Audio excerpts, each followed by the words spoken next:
Right, let's pop this down here. Get out of the sun, shoot in the shade, which is actually what this video is all about. Shooting in direct, harsh, sunlight. Roll the intro.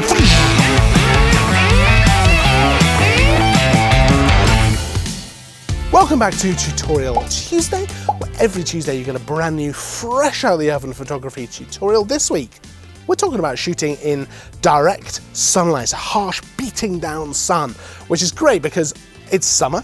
There's a lot of sun. It seems to be out all the time. I wake up and it's there. It's there till like 9:30 at night.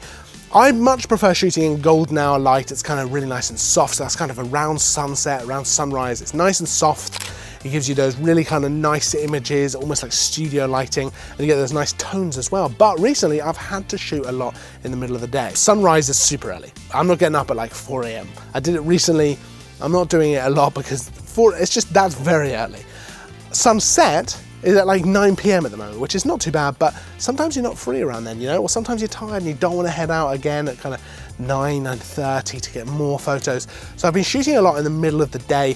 So I've had to come up with some ways to kind of get around that harsh sunlight beating down, creating unflattering shadows on my subject and under the eyes and all kinds of stuff. So for example, right now we're shooting in the shade. It's actually insanely bright, just about 3 feet that way, but I'm under these grapevines here, keeping us nice and shaded and giving us much softer light, which hopefully looks much better in the video. So let's run through a few tips to help you shooting in that harsher, direct sunlight. So tip number one is all about controlling your light, and there's loads of different ways to do this. So you can bounce light around to get it where you want it to be, you can diffuse light, but let's start by talking about bouncing that light around. So the easiest way, and probably the most common way of doing this, is using a reflector.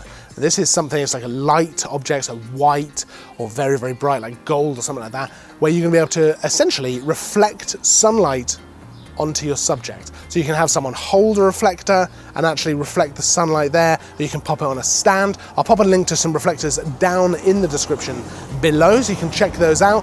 Now that's a really good way of doing it because you're going to fill in the light. You're going to essentially have the sun as it's going to be your main light no matter what you do, but you're going to have the reflector just filling in those shadows, you know, giving a nice glow to your subject. Now something that I've been doing, because I go out and shoot alone a lot or with one subject, so it's just me and them. I don't have someone to hold a reflector. I don't have a stand to put it in because we're generally running and gunning a shoot. We don't want to be setting up stands and then moving on to, because we move around a lot.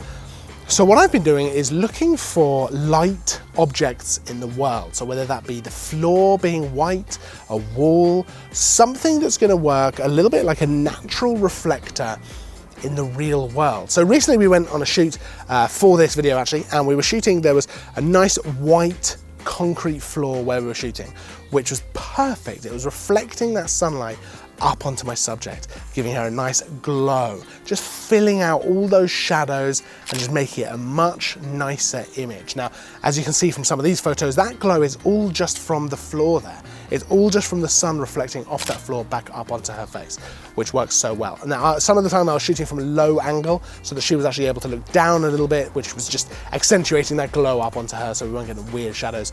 But it just looks really, really nice. It works so well. If you don't have a reflector, someone to hold it or a stand, this can work really well. We use the stairs to get this kind of reflection as well, although that worked well because there was shades there as well. But you can use walls, floors, all kinds of different things work as a reflector in the real world. So that's bouncing the light around, but you can also diffuse it. Now, similarly to how you can have a reflector, you can also have a diffuser. Again, you can have a friend hold this up, and that's just gonna create like that overcast kind of look to the light. So it's really nice and soft. It's very flattering, almost like studio lighting.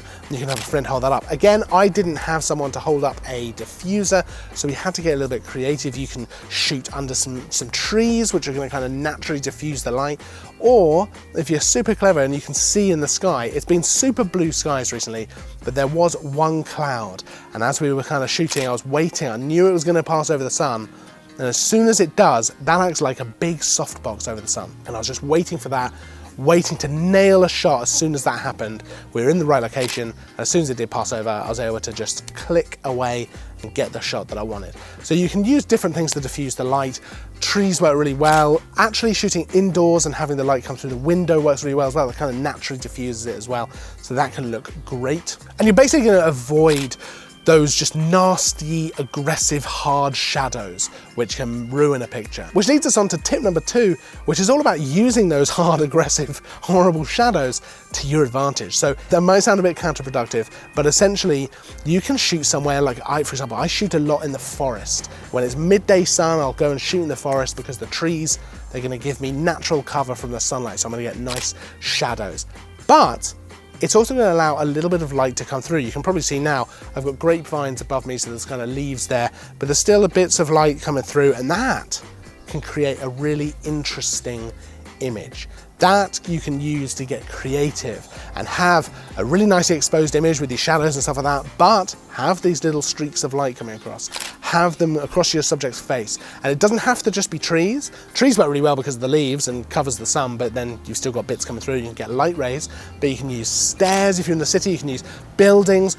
All kinds of things can create interesting shadows, and you can use them to make interesting shots. That's basically the main difference between good photos in this kind of harsh, maybe bad light, and not so great photos, is how intentional you're being with your lighting and your shadows and things like that. If you're setting up so that you've got this amazing shot with just these shadows coming across the face, that's gonna be a really good shot. Whereas if you're just snapping away and you're getting these shadows and stuff like that, that's probably not going to work as well, and it all comes down to how intentional you're being. Now that leads us on to tip number 3, which is to shoot in the shade. Now a lot of the time I will basically try and get out of the sunlight because it is just ruining all my shots. So for example, right now I'm shooting under these grapevines, which is giving me a nice bit of shade, making the exposure much nicer.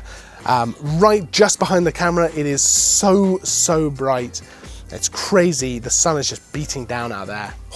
So I'm shooting in here, and generally with photos, I'll go and I'll shoot in the shadow of a building or in the shadow of something else, like a pier. I'll shoot under the pier just to try and stay out of the direct sun and get a much nicer, softer light. So the final tip is just to move around more. So that sounds a bit wishy-washy, it sounds a bit like nothing, but actually this is a big deal. This can make the difference between a great shot and one that just doesn't work. If you turn your model, you can see how the light is falling on their face, how the shadows are kind of falling everywhere, and you can just turn them around. Take that extra few seconds to do that. You can move around yourself, move the camera around, maybe just, oh, what if we stand a few feet over that way? What if we just take a few steps back this way? It can make the difference between a shot that just is nothing, just snapping away and getting back and being really disappointed, or coming back with those shots and you've nailed them. You know, you've absolutely nailed them. You've got the light just right. You've managed to reflect that light onto their face. The shadows look good. Everything looks great. That is a big part of it, is moving around. I will generally take a couple of minutes just to suss everything out. Okay, what's the background going to look like?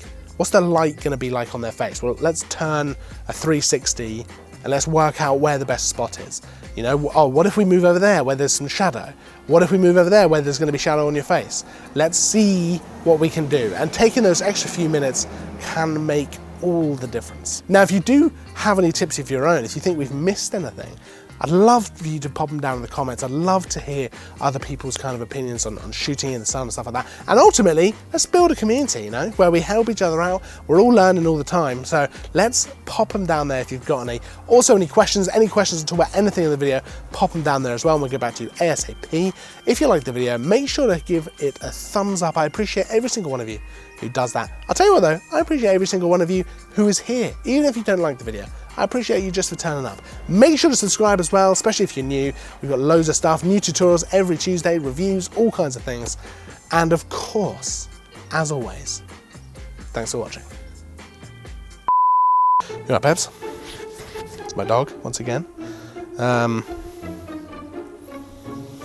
Just chilling, you know? And that's fair enough. Welcome back to another Tutorial Tuesday, where we talk about tutorial stuff every Tuesday. I have to...